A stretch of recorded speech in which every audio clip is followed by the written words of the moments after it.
Imagine this. You are the proud parent of two children, a boy and a girl, in 11th and 8th grades. They enjoy school and learning, and both do well in their studies. However, when the month of May rolls around, the level of tension in your household skyrockets. Both your children become more snappy and irritable, locking themselves in their rooms for days on end. Both play sports, but now both barely go outside. You know what's causing all this stress, but you don't know what to do about it. Standardized tests are coming up, and you want them to do well, but you have a front row seat on the malignant toll that they take on your children.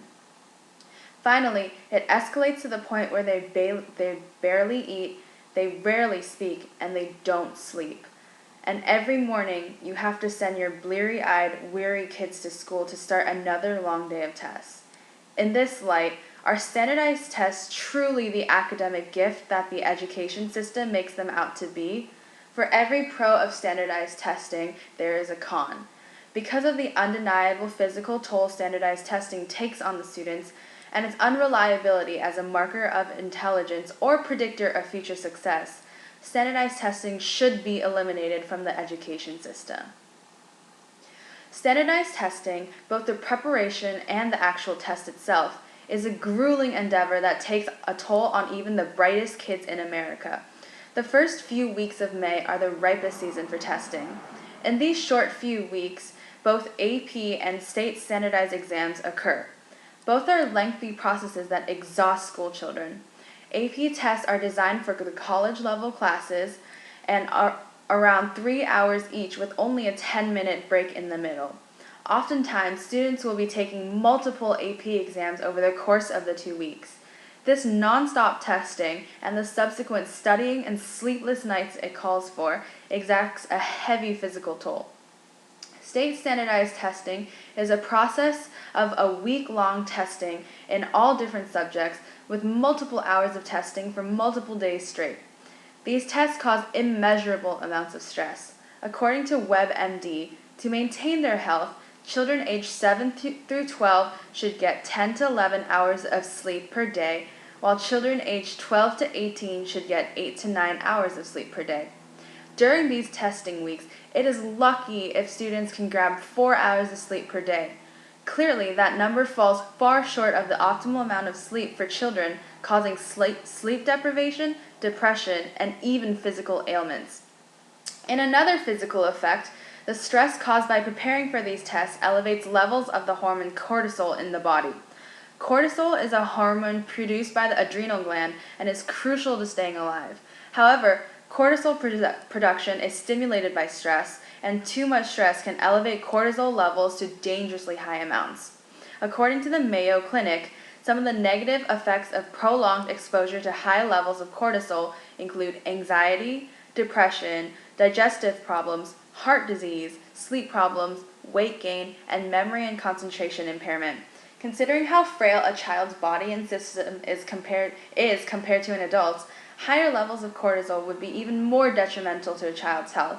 Hence, due to an abundance of negative consequences standardized tests cause for a child's health, standardized testing should be eliminated.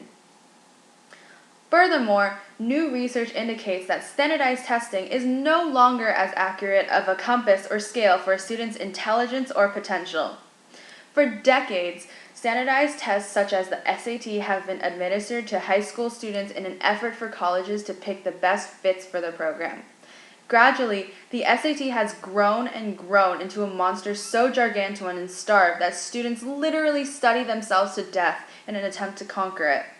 Thousands, perhaps even millions of dollars go into SAT prep classes, boot camps, and study materials every year. Students practice for months on end to take a 4-hour test that will determine their immediate future. Colleges advocate good SAT scores as crucial for gaining admission. With all this attention and fanfare, the SAT must be the holy grail of academic success indicators, right? Wrong. The New York Times has an article that outlines various studies conducted by respected research universities to investigate the merits of standardized tests. Their studies discovered that not only is standardized testing ineffective, it may even be, quote, hampering efforts to improve math and science education, unquote. Not only is standardized testing useless, it's also deleterious. U.S. News interviewed journalist Ron Burler regarding the merits of standardized testing. He described what he saw during his time spent documenting Brookside Elementary School. Standardized testing caused the liberal arts education to stop, while school time was rerouted into not providing an education, but instead teaching students a very narrow curriculum built around passing a specific standardized test.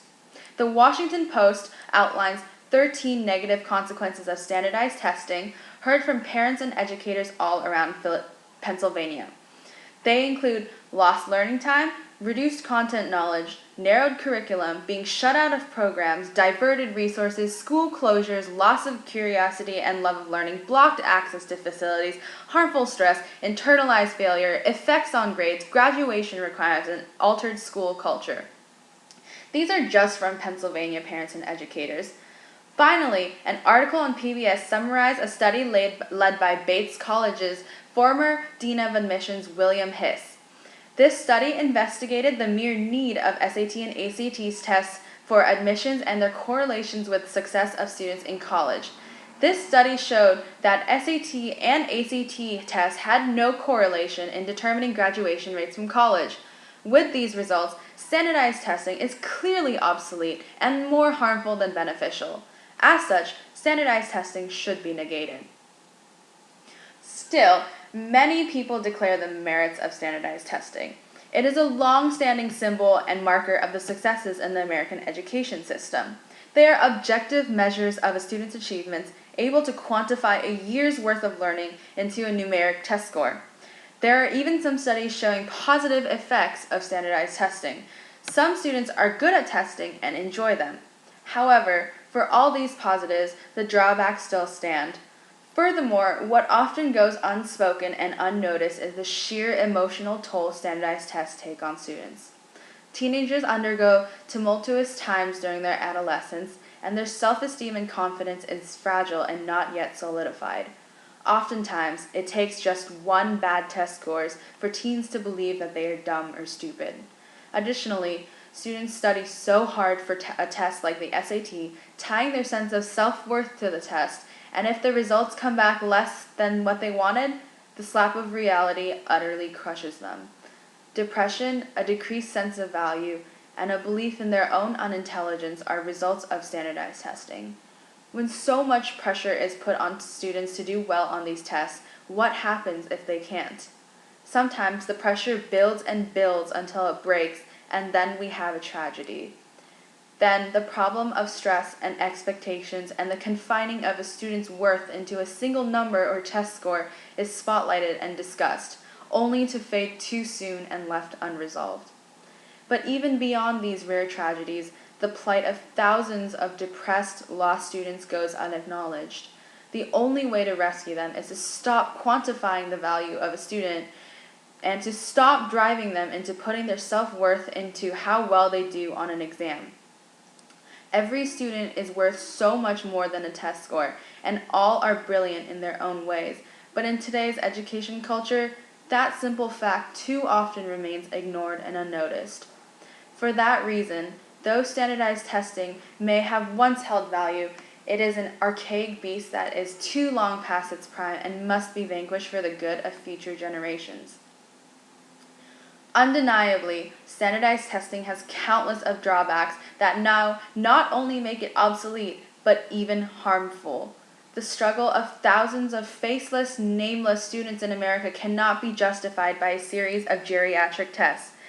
As an individual who myself went through this grueling process not too long ago, I know that I wouldn't want even the child of my worst enemy to go through what I went through to see what I have seen. When you hear about your fellow students crying themselves to sleep every night because of studying for tests or getting drawn to things that they shouldn't be drawn to in efforts to cope with the stress, standardized testing loses all of its glorified benefits and almost mystical power.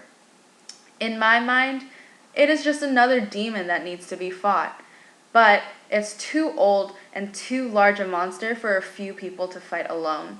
Everybody needs to band together to conquer this beast, and to cooperate to herald in a better future and a better education for our students for years to come. Hopefully you too will join the march and fight to make the students of the future the best the world has ever seen.